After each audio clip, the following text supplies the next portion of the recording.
Hello everybody, I am Rashid Yasin. Today we'll be starting with one of the most important topic of UPSC examination. This topic is Indian national movement that also proved to be the world's longest movement and that also led to the establishment of the world's largest functional democracy in contemporary times. Now just understand, till middle of 19th century, India was just a geographical entity. There was no feeling of nationalism or belonging to one common nation among inhabitants of this country. But by middle of 19th century, after suppression of a mighty revolt known as Revolt of 1857, some educated and conscious Indians began to contemplate that what has been the possible reason that led to subjugation of vast country like India by handful of foreigners. And as a result of this contemplation, these persons came to conclusion that lack of nationalism among large inhabitants of India has been primarily responsible for India's subjugation by British authority. Therefore, they decided to start an organized agitation to convert India into a nation, and this agitation came to be known as Indian National Movement. First of all, we need to understand the logic or philosophy behind the name of this movement. It is known as national movement because the purpose was to convert the large country of India into a nation, whereby people should think beyond their personal interest, beyond their regional interest, in order to transform this vast geographical country into a nation. And when this movement was started in second half of 19th century, by end of 19th century, a national body was established to start this agitation in an organized manner. This national body is known as Indian National Congress, which was established by end of 1885. And with formation of this national body, India's struggle started in a small but organized fashion. And in the beginning of 20th century, British authorities decided to weaken rising nationalism in India. And with this intention, they decided to partition the most active province of India. This province was Eastern Province of Bengal, which even included the provinces of Bihar and Orissa as well. And with this decision to divide Bengal in 1905, Indian National Movement entered a radical form supported by several leaders in India. The partition of Bengal took effect on 16th of October 1905, and as a result of this partition, several leaders of India joined hands at this time, and they decided to launch first mass movement against partition of Bengal, which is known as Swadeshi movement. Here today we'll talk about Swadeshi movement, what were the major achievements of Swadeshi movement, major characteristics of this movement, and why this movement came to an end just after a few years in the first decade of 20th century. So today we'll start with this first mass movement. This movement known as Swadeshi movement was started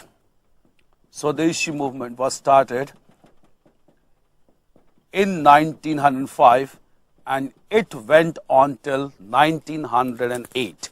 Now just understand first of all that this movement was started in order to oppose partition of the most active province of India. That province was Bengal at this time. And at this time, this movement was started by all Congress leaders who were also known as moderates and extremists by this time.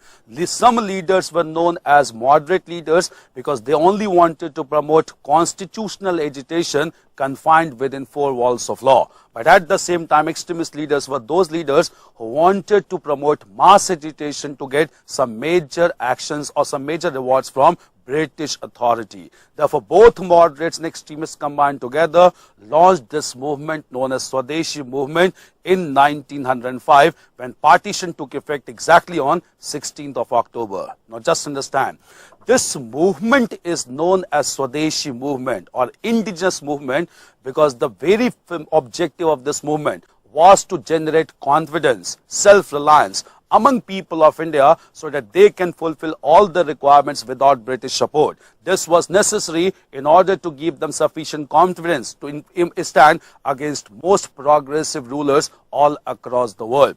This movement started in 1905, was therefore based on philosophy which is known as philosophy of Atma Shakti, or also known as self-reliance. The objective was that if every person develops their own confidence, then no authority would be able to suppress them. And guided by this philosophy of self-reliance, the greatest feature of this movement was witnessed in growth and development of cultural traits in province of Bengal. Several cultural personalities emerged in province of Bengal. They began to promote indigenous culture of Bengal to arouse the confidence and self-esteem of people in Bengal. With beginning of this movement, the great literary figure of Bengal, named as Rabindranath Tagore, he advised the people of Bengal to celebrate the festival of Raksha Bandhan in an unique fashion. This festival was celebrated whereby people of East and West Bengal, they decided to tie threads on each other's wrist in order to indicate that partition of Bengal was not acceptable to them.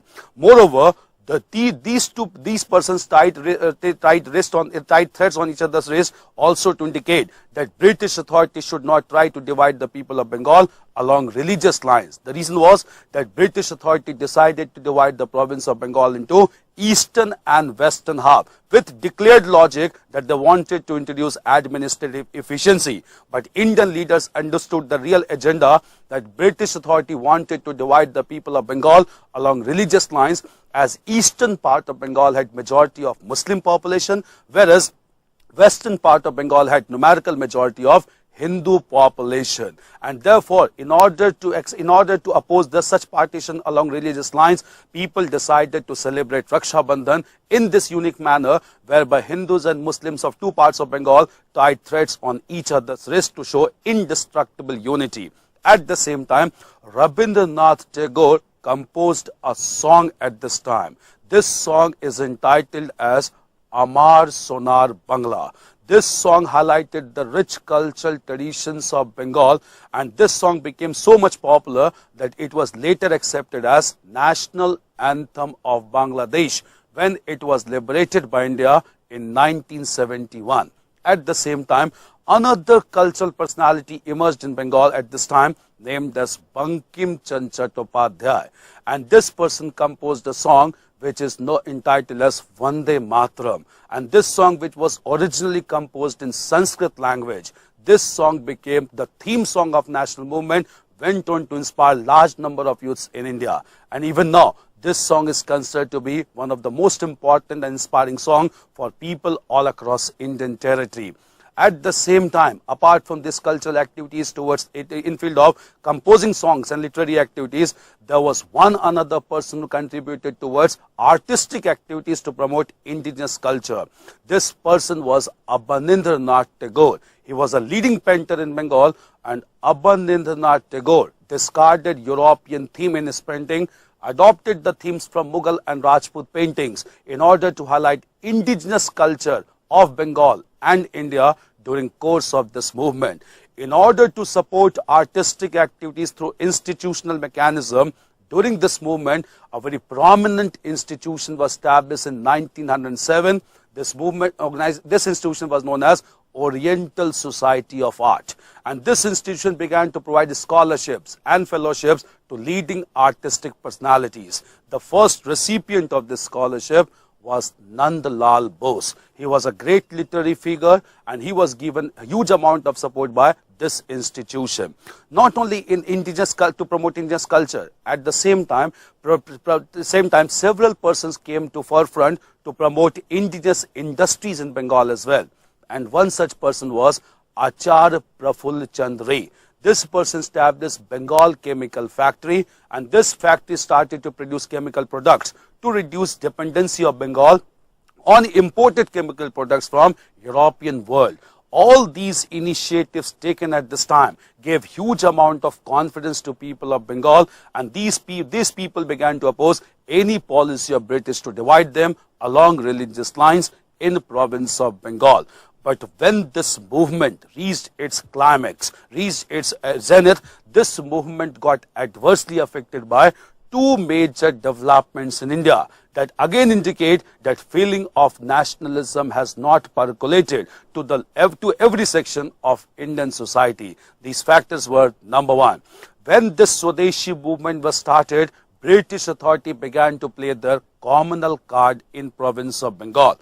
They began to convince Muslim masses of East Bengal that this partition has been done primarily to safeguard their interest in Bengal, because they gave logic that in United Bengal, Muslims were in minority. In divided Bengal, Muslims are in majority in eastern part of Bengal. And that is why on this basis, they began to support partition of Bengal. Some Muslim leaders got convinced, and at the same time, it led to establishment of a communal organization in Bengal, which is known as All India Muslim League. All India Muslim League was established in 1906, and the leaders of this communal body began to ask Muslim masses to keep themselves aloof from Swadeshi movement. Just because of such declaration, the declaration demand, suspicion and distrust began to get generated among members of both religious communities, and it is no surprise that at height of Swadeshi movement, communal riots broke out throughout the province of Bengal. That adversely affected Swadeshi movement, and this movement started to wane away because of communal divide in province of Bengal. But there was another major factor that affected the sustenance of this movement for long period of time. This factor was differences in approach and strategy followed by moderates and extremists. We had discussed right now only, moderates were those leaders who only wanted to follow constitutional methods of agitation like petitions and applications to be presented before British. But extremists were radical leaders who wanted to launch mass movement in India, and through mass movement they wanted to gain some major rewards. Therefore, when this Swadeshi movement was started, moderates wanted to confine this movement within province of Bengal. But at the same time, extremists wanted to extend this movement beyond province of Bengal to rest of Indian territory. Even the greatest representative of extremist school, Bal Gangadhar Tilak, had started this movement in different parts of Indian territory. With regard to extent, with regard to pace, or with regard to acceleration, differences began to take place between moderate leaders on the one hand, extremist leaders on the other hand. And therefore, these differences reached a high point in 1996 when Swadeshi movement was progressing. And by the end of 1996, both moderates and extremists wanted to elect their own candidate as Congress president to get their strategy accepted. But in order to avoid any major split within Congress rank, moderates and extremists decided to choose a person who was equally respected by all leaders. This person was Dada Bhai Naoroji. He presided over annual session of Congress convened at Calcutta in 1906. And during this session, Dada Bhai Naoroji not only avoided any split within Congress party, he also took a very important step to promote national movement in India. For the first time from Congress platform, Dada Bhai Naoroji demanded Swaraj from British authority. Now we need to understand what was this concept of Swaraj, which was demanded by Dada Bhai Naoroji formally from Congress platform in 1906. The word Swaraj meant not independence from British rule. One thing must be understood. The word Swaraj only meant right of self-government or right of autonomy under overall control of British authority. Here we'll discuss two important terms. There are two terms known as autonomy and sovereignty. Autonomy means rights of administering itself within the territory of India and within territory of any country. And sovereignty means the total control over foreign affairs, defense and communication exerted by another authority. Therefore, at this time, Indian leaders never demanded sovereignty, that is total control of Indian territory. Rather, they only demanded that they should be given the right to look after the internal affairs. This came to be known by the term home rule, or this also came to be known by the term Swaraj or rights of self-government. government. This was formally demanded by the Dadabhai Naoroji at Calcutta session. And this draft of Swaraj was prepared by personal secretary of Dadabhai Naoroji at Calcutta session. This person was a young barrister named as Muhammad Ali Jinnah, and he prepared this draft, and from here only he began to be considered as great expert of constitutional affairs. This was done during Calcutta session, but as soon as Calcutta session came to an end, differences again began to take place among moderates and extremists. The reason was, again, moderates wanted to confine this movement within Bengal, but extremists wanted to extend this movement outside the province of Bengal. When differences began to take place with regard to pace and extent, again, the whole atmosphere got disturbed. And under disturbed political atmosphere, the next annual session of Congress was convened at Surat in 1907, and this session at Surat was presided by a moderate leader. This moderate leader was Rash Bihari Ghosh. Now just understand one thing, in course of national movement there were two personalities. One was known as Rash Bihari Ghosh, another was known as Rash Bihari Bose, and both are totally opposed to each other. Rash Bihari Ghosh was a moderate leader who believed in constitutional methods. Rash Bihari Bose was a revolutionary who believed in assassinating unpopular British officers in order to create fear in the minds. So revolutionaries were totally different leaders in course of national movement. Rash Bihari Bose was a revolutionary, Rash Bihari Ghosh was a moderate, and this person presided over Surat session in 1907. And during this session, Congress leaders announced that extremist leaders cannot remain with this party, and extremist leaders walked away from Congress session, and that resulted into formal split among Congress party in 1907, which is also known in Indian national movement as Surat split of 1907. And after this Surat split, the Swadeshi movement could not be provided effective leadership, sustained leadership, and this movement gradually went away in beginning of 1908. So the greatest factor that led to the end of Swadeshi movement was lack of sustained leadership, apart from communal divide that got created in province of Bengal during this mass movement.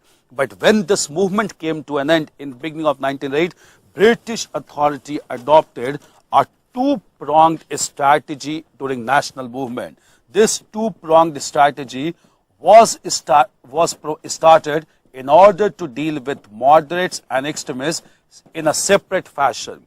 Moderates never proved to be a real threat for British authority.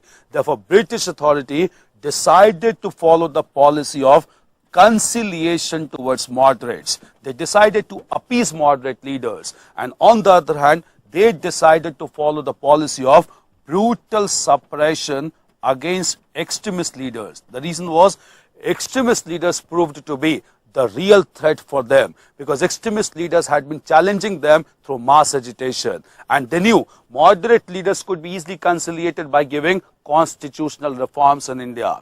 And as a mark of brutal suppression against extremist leader, British authority arrested the greatest representative of this school. This person was Bal Gangadhar Tilak. He was arrested in 1908 and he was deported to Mandale jail in Burma, where he stayed for 6 years. And when he stayed there for 6 years, he returned back in 1914 as a different personality altogether. The reason being, he was continuously tortured and beaten by British authority, and therefore there was a natural factor that led to the end of all fire, the end of all aggression in Bal Gangadhar Tilak.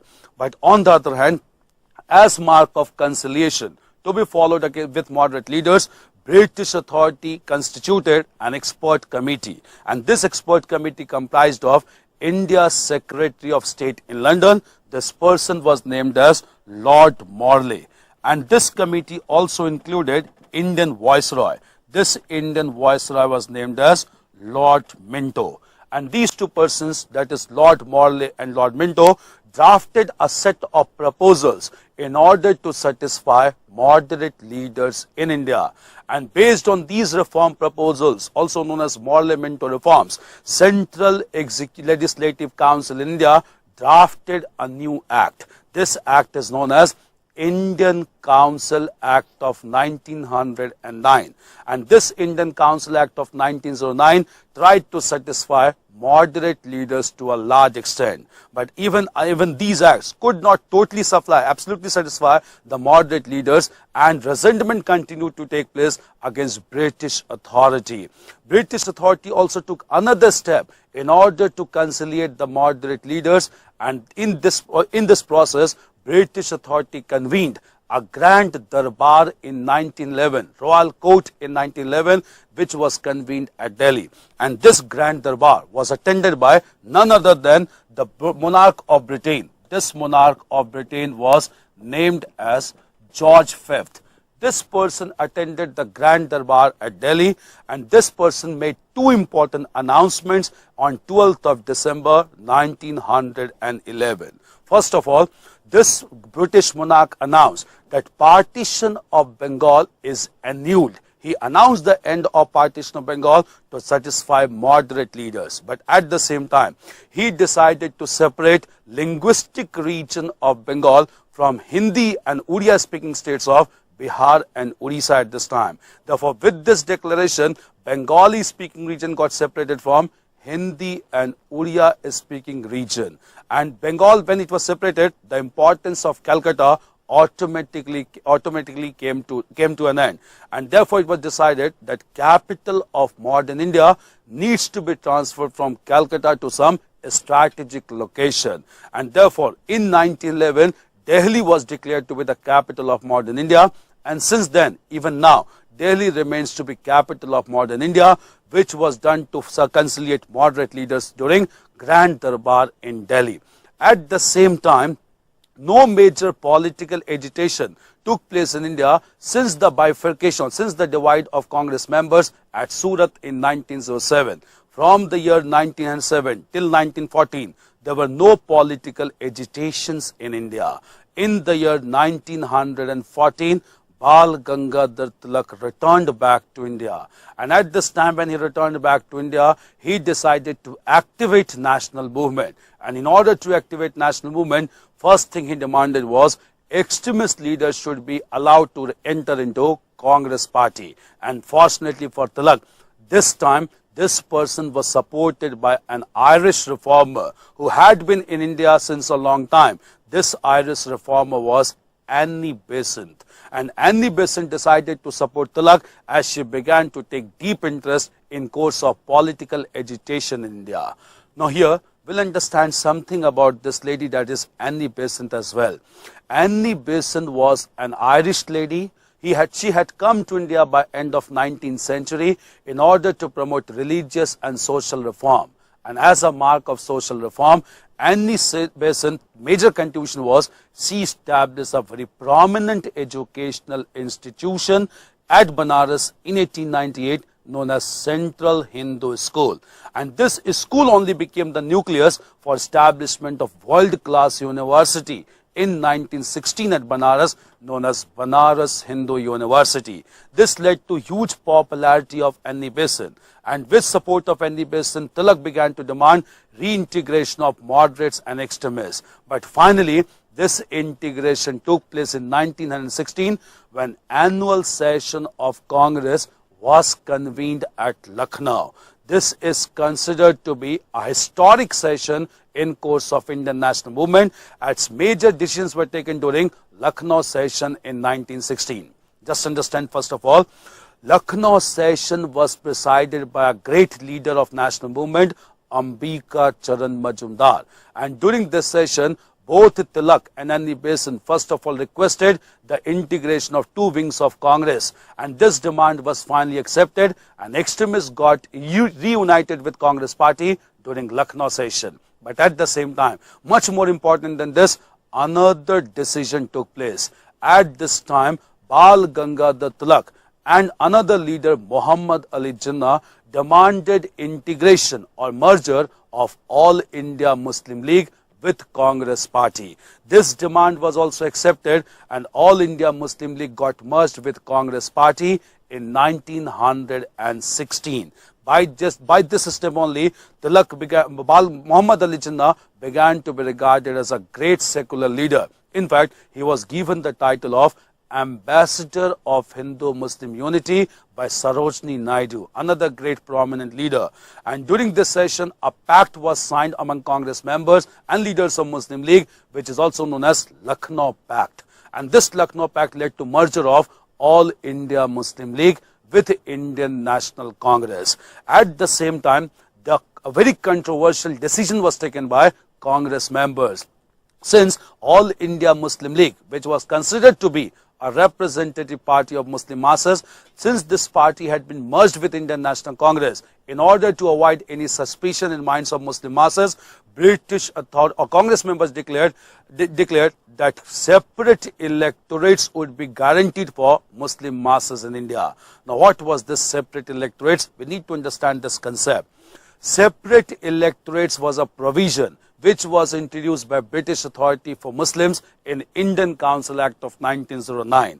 According to principle of separate electorates, certain electoral constituencies were to be demarcated, and from those constituencies only Muslim candidates could contest election. Not only this, from those demarcated constituencies, only Muslim masses were allowed to cast their vote. So even the right of franchise was restricted to Muslim masses. All mechanism was decided in order to elect Muslim candidates from those demarcated constituencies. But the real agenda of British authority was to give a message to masses in India that political interests of Muslim masses are totally distinct, and therefore that can be decided only by Muslim masses in India. It was a well-calculated strategy to divide Indian people again on religious lines in order to weaken rising nationalism.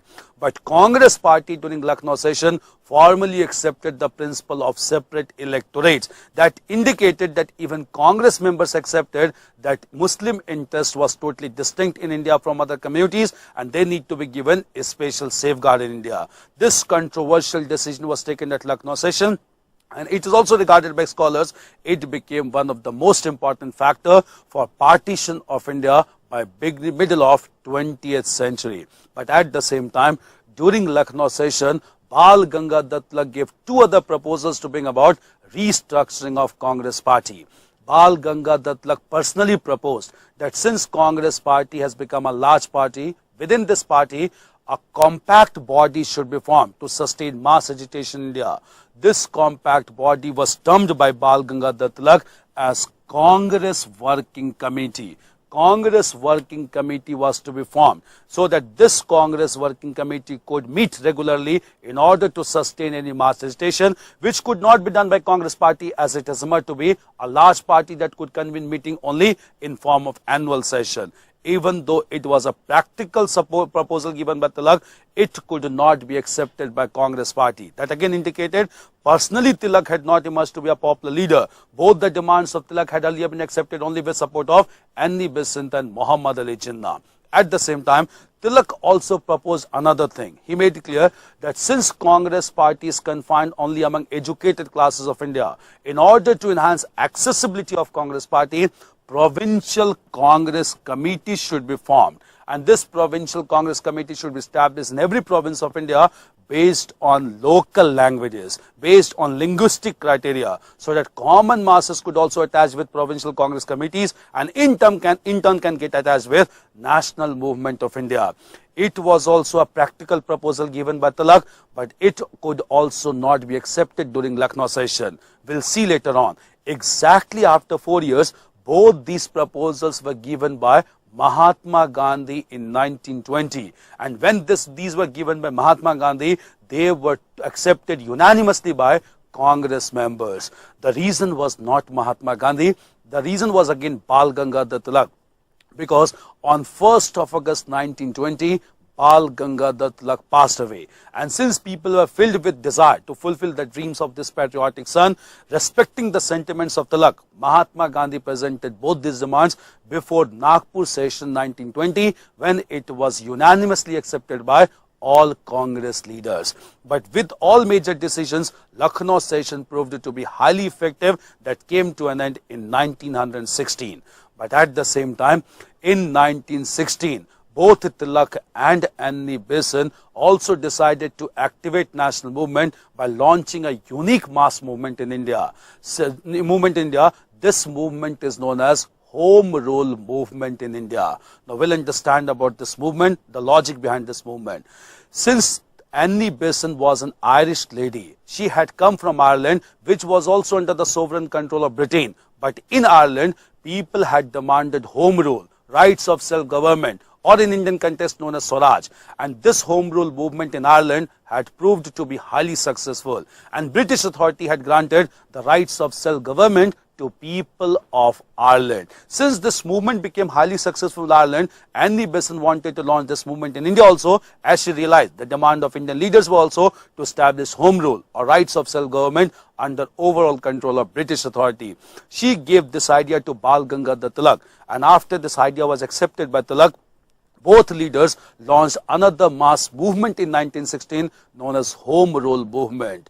Tilak started his Home Rule movement in April 1916 in regions like Maharashtra, Karnataka, central provinces and Berar. And on the other hand, Annie Besant started the Home Rule movement in September 1916. Now what was the logic of this movement? The major logic of this movement was to give message to masses in India that they should understand the meaning of home rule. They should understand the meaning and significance of Swaraj so that they can be united to stand against British rule. And therefore, both Tilak and Annie Besant adopted a very practical and mass-centric approach in order to create such awareness among masses in India. During course of this movement, both Tilak and Annie Besant decided they will not focus on urban areas. They will rather focus on remotest villages of India. The reason was, in urban areas, there was relatively awareness, or people were relatively aware about home rule or Swaraj. But masses in rural areas were not at all aware with this concept. Therefore, both Tilak and Annie Besant went from villages to villages on foot. They give long speeches whereby they explained the concept of Swaraj or home rule to masses in India. Not only this, both Tilak and Annie Besant, they distributed handwritten papers and pamphlets among masses whereby they explained the meaning and significance of home rule. More at the same time, both these leaders also established reading rooms and libraries in remotest villages of India, whereby materials concerned with home rule were kept, so that even if some people are educated at village level, they can read and in turn explain the meaning of home rule to remaining masses in India. In this way, very practical and very down-to-earth approach was followed by both Tilak and Annie Besant at this time. And when they began to follow such approach, national movement for the first time turned to touch the common masses in this country, and ground began to be prepared for the launch of another mass movement in India. So the seeds for real mass movement was laid during home rule agitation of Tilak and Annie Besant. But like Swadeshi movement, this movement also could not be sustained just because of lack of sustained leadership. The reason was that when this movement started to emerge highly popular among masses in India, even it created insecurity among British authority. And out of anxiety, British authority arrested Annie Besant in the beginning of 1917. And when Annie Besant was arrested, large number of Congress leaders also joined Home Rule movement, and they collectively demanded that Annie Besant should be immediately released. And under combined pressure of Indian leaders, Annie Besant was released in 1917. And on request of leaders like Tilak, Annie Besant was made Congress President in 1917. And in this way, Annie Besant became first women president of Indian National Congress, and this session was convened at Calcutta in 1917. It was a great development in the course of Indian national movement. At the same time, in order to check the growth of home rule agitation in India, British authority took a radical step. And at this time, there was Secretary of State for India named as Lord Montagu. And this Secretary of State for India, Lord Montagu, made a very important declaration in British Parliament. Lord Montagu made a declaration in August 1917, which is popularly known as August Declaration. And under this declaration, he assured some major rights of self-government to people of India. Now just understand August Declaration.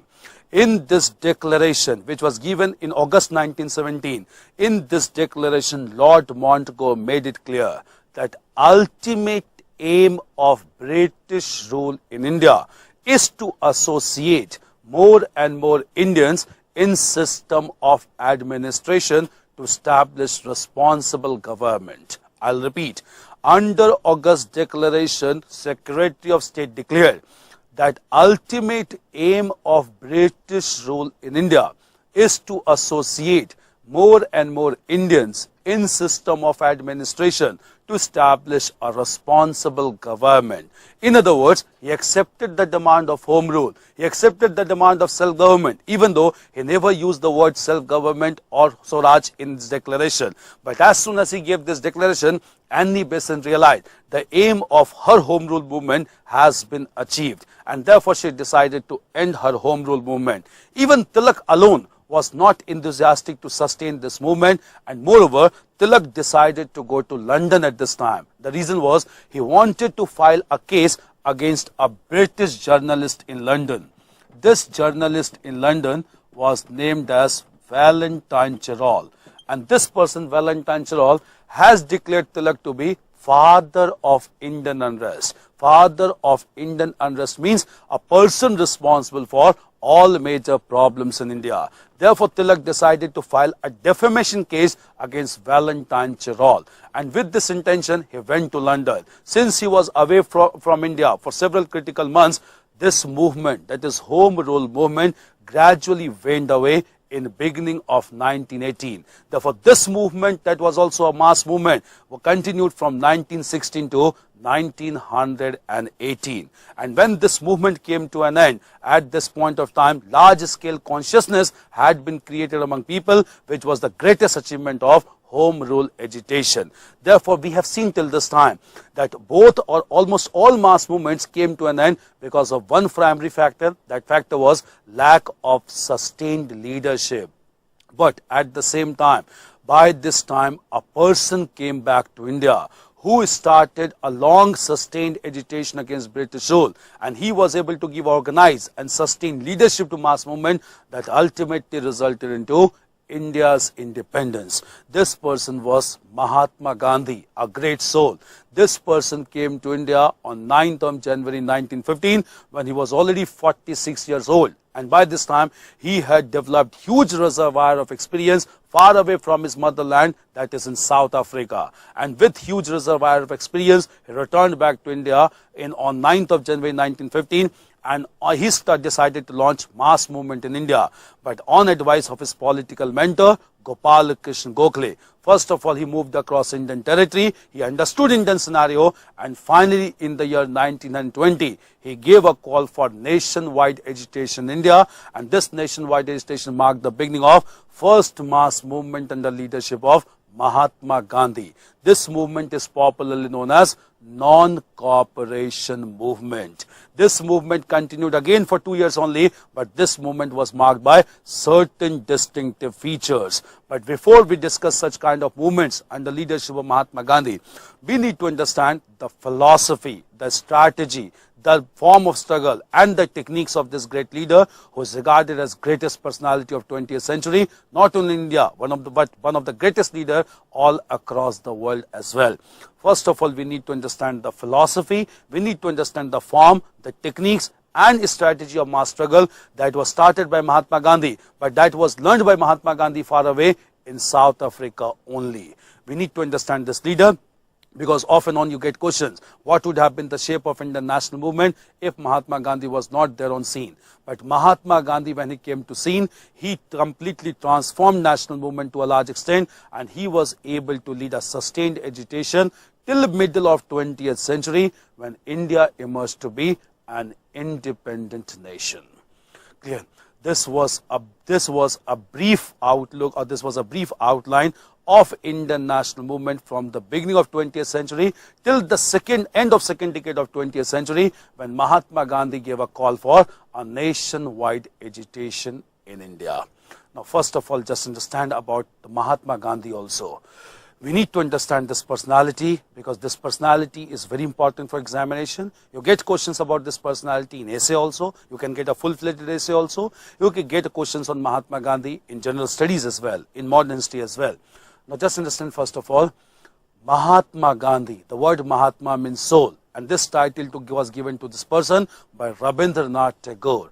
This person was originally named as Mohan Das Karamchand Gandhi, and this person was born on 2nd of October 1869 at a place called Porbandar in Gujarat. He was born in a reputed family, and since he was born in a reputed family, he acquired all his formal education from leading institution, and finally he became a lawyer at young age of 24 years. And as a lawyer, he got first major legal assignment to fight a case for a Gujarati merchant. This merchant was named as Dada Abdullah. But this case was to be fought not in India, was to be fought far away in South Africa. Therefore, at young age of 24 years, Mahatma Gandhi decided to go to South Africa on a one-year contract. He landed up in city of Durban in 1893. But when he landed up in city of Durban, he realized large number of Indians were subjected to racial discrimination by people or authorities of South Africa. Therefore, he himself became a victim of racial discrimination, and therefore he decided to fight for racial equality in South Africa. And as a mark of, as his struggle started, he developed his own form of struggle, he developed his own technique of struggle, he developed his own strategy of mass struggle. But first of all, the major requirement of a person to become mass leader is the person must be a great fundraiser. This is a practical aspect. Mahatma Gandhi proved himself to be a great fundraiser as well. He demanded funds from his close associates and friends in order to launch mass movement in South Africa. And several persons came to assist Mahatma Gandhi, and with such assistance, Mahatma Gandhi established a spiritual center in South Africa. This spiritual center established in South Africa came to be known as Tolstoy Farm. It was named as Tolstoy Farm because Mahatma Gandhi himself was very much influenced by Russian writer Leo Tolstoy. And based on his name, he named this center as Tolstoy Farm. And when he started the struggle against racial discrimination, Mahatma Gandhi developed his own form of struggle. And this form of struggle is known as non-cooperation. Now the logic is, Mahatma Gandhi asked his members not to cooperate with exploitative institution and system in order to halt the system, in order to make the system dysfunctional, to get demands accepted. Since masses were asked not to cooperate with exploitative system and institution, this form of struggle came to be known as non-cooperation. This was started by Mahatma Gandhi in South Africa. Proceeding further, he also declared that if demands of masses are not accepted, the discriminatory laws and rules also needs to be disobeyed. Since he went forward to ask masses not to obey discriminatory laws and rules, this movement came to be known, or this form of struggle came to be known as civil disobedience. And as per this agitation, or as per this form of struggle, he asked masses not to obey the rules and regulations of exploitative authority. These were two forms of struggle developed by Mahatma Gandhi, evolved by Mahatma Gandhi through his personal experience, known as non-cooperation and civil disobedience. At the same time, Mahatma Gandhi, in his course of struggle against racial discrimination, also developed his own technique of struggle. This technique of struggle developed by Mahatma Gandhi is known as Satyagraha. And this technique of Satyagraha was based on two principles. These two principles are truth and non-violence. Mahatma Gandhi totally followed these principles of truth and non-violence. That is absolutely. One thing must be understood about Mahatma Gandhi, which makes him distinct from all national leaders of India. Mahatma Gandhi made it clear, even routine objectives in their lives must be achieved only by, or will be achieved only by, principles of truth and non-violence. he was ready to compromise with his objective. He was ready to compromise with his end, but he was never ready to compromise with his means, and means were guided by truth and non-violence. Meaning thereby, for Mahatma Gandhi, end was not important. Much more important than end, for Mahatma Gandhi, means were important. Means guided by truth and non-violence.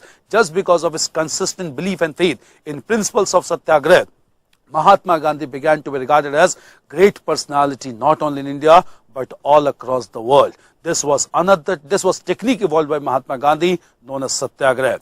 In his struggle against racial discrimination, Mahatma Gandhi evolved his own strategy of mass struggle, and this strategy was based on very practical consideration. Just understand, when Mahatma Gandhi launched mass struggle against racial discrimination, masses were asked not to cooperate. Masses were asked not to disobey. Meaning thereby, masses were supposed to leave their economic activities and other activities and to contribute towards mass agitation. But since masses were supposed to sacrifice their economic activities and to participate in mass agitation, masses could not go on sacrificing endlessly. Mahatma Gandhi realized beyond a point, masses cannot sacrifice because mass agitation required huge amount of sacrifices. Realizing this human limitation, Mahatma Gandhi made it clear, after every phase of active mass struggle, there must be a period of peace. There must be a period of truce, so that masses should be allowed the time and space to regain back their energy and resources. Therefore, after every phase of active mass struggle, Mahatma Gandhi decided to start a period of truce or peace. And Mahatma Gandhi was of opinion, after a certain point of peace or truce, he may start another phase of active mass struggle in order to move closer towards ultimate objective. Being a pragmatic person, he never wanted to achieve anything in one single go. Therefore, after every active phase of mass struggle, period of peace or truce was to follow, and after a certain period of truce, another phase of struggle was to follow. This long-term strategy followed by Mahatma Gandhi in South Africa, this long-term strategy came to be known as struggle, truce, struggle, or also known as STS strategy. Mahatma Gandhi evolved his own technique of mass struggle, which is known as struggle, truce, struggle strategy. He therefore, in short, he developed his own form of struggle known as non-cooperation or civil disobedience. He developed his own technique of struggle known as Satyagraha based on truth and non-violence. He evolved his own strategy of mass struggle known as struggle, truce, struggle, or STS. With such huge reservoir of experience, Mahatma Gandhi was invited by Gopal Krishna Gokhale, who was his political mentor. Mahatma Gandhi reached India in the beginning of 1915, and before launching any mass movement, he began to move across Indian territory in order to have first-hand experience about Indian condition. And in this process, he solved 3 local issues in India. These local issues were concerned with agrarian crisis in region of Champaran in North Bihar. Second was industrial dispute concerned with region of Ahmedabad in Gujarat. And third was again an agrarian crisis in region of Kheda in Gujarat. By resolving these local issues, Mahatma Gandhi was able to display his technique, was able to demonstrate his technique, which were readily accepted by masses. And therefore, he became a true mass leader by resolving these local issues. And by the year 1919, enough grounds were prepared for Mahatma Gandhi to launch first mass movement in India. And this mass movement was launched in form of non-cooperation movement in India. This movement was named as non-cooperation because he had developed such form of struggle way back in South Africa only. But why he launched this non-cooperation movement? What were the prominent reasons? We need to understand those reasons also that led to the beginning of this mass movement in India. Major reasons for this mass movement was because of developments that took place due to one global crisis in second decade of 20th century. This global crisis was in form of First World War.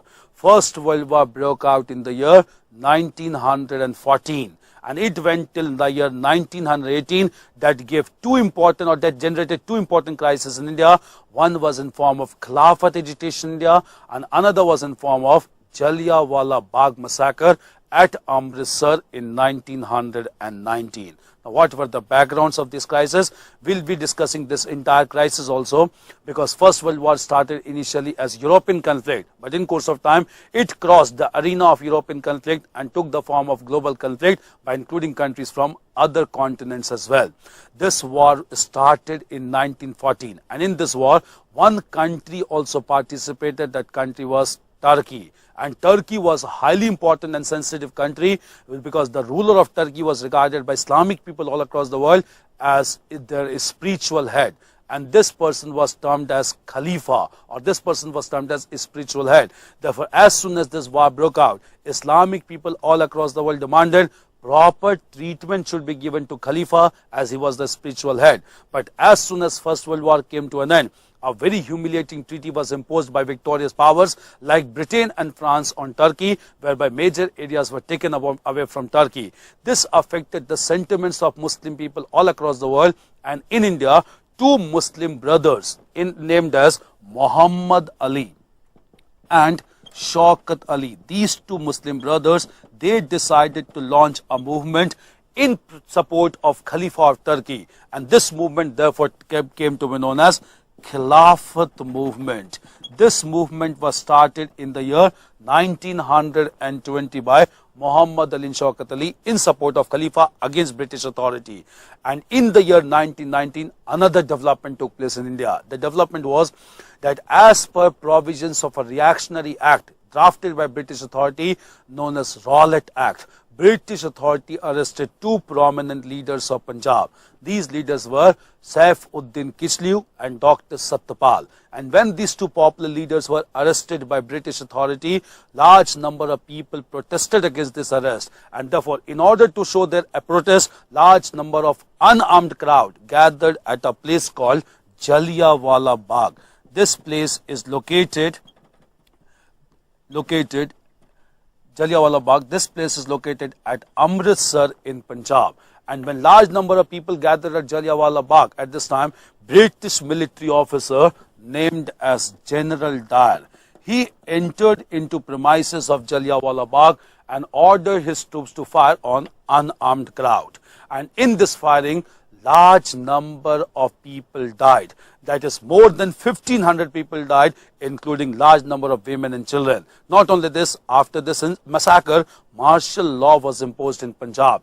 That affected civil liberty of the people, and people were filled with anger all across India. So by the year 1919, because of Khilafat issue and also because of Jallianwala Bagh massacre, huge resentment prevailed among the people of India, and they wanted to launch a mass movement against British authority. And the person who responded to this call of masses was Mahatma Gandhi. And by this time, since he had emerged to be a mass leader, Mahatma Gandhi decided to launch mass movement, and this movement was launched in 1920 in form of non-cooperation movement. And this movement was launched with three major objectives by Mahatma Gandhi. First, it was launched for redressal of Khilafat wrong. Second, it was launched for redressal of Jallianwala Bagh massacre. And third objective was to establish Swaraj in India. One thing must be understood: the word Swaraj, according to Mahatma Gandhi, also meant right of self-government for masses in India, not complete independence. In fact, Mahatma Gandhi at this time never supported complete independence. He only wanted the same kind of autonomy as was demanded by Dadabhai Naoroji during Calcutta session of 1906. Therefore, with these three objectives, he launched his first mass movement known as non-cooperation movement in India. And this movement that continued for 2 years achieved huge amount of success among masses in India. This was arrival of Mahatma Gandhi as a true mass leader, and under his guidance, Indian national movement started to take a sustained form. And just because of this organized and sustained agitation, India became an independent nation by middle of 20th century. Clear? We'll continue with the role of Mahatma Gandhi in the entire course of national movement in our next lecture. Clear? Thank you.